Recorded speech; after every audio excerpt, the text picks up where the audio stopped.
என்ன எனக்கு பார்த்துக்க தெரியும். ஆமாம், இதுதான் அனுஷ நட்சத்திரத்தின் தன்னம்பிக்கை மொழி.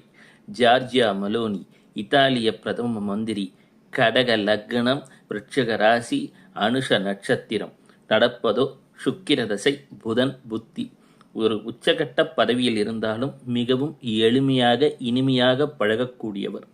ஆரம்பமே சனி திசையாக இருந்ததினாலே, அதுவும் சனி சூரியன் சேர்க்கை பார்வை இருப்பதினாலே பெற்றோரிடம் ஒரு கருத்து வேறுபாடு. அவர்கள் சிறு வயதிலேயே பிரிந்து விட்டார்கள். இவரே தனது சொந்த முயற்சியால் வாழ்க்கையில் படிப்படியாக முன்னேறுகிறார். குழந்தைகளை பார்த்து கொள்கிறார்.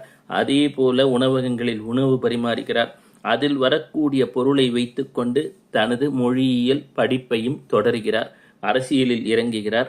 அரசியலில் இறங்கி தற்போது 8ஆம் அதிபதிக்கு உரிய திசை நடக்கும் பொழுதே வெற்றி வாகை சூடிவிடுகிறார். வாழ்க்கையிலே பெரும் வளம் வந்து விடுகிறது. தன்னம்பிக்கை, முயற்சி, வெற்றி இஸ் ஈக்குவல் டு அனுஷ நட்சத்திரம்.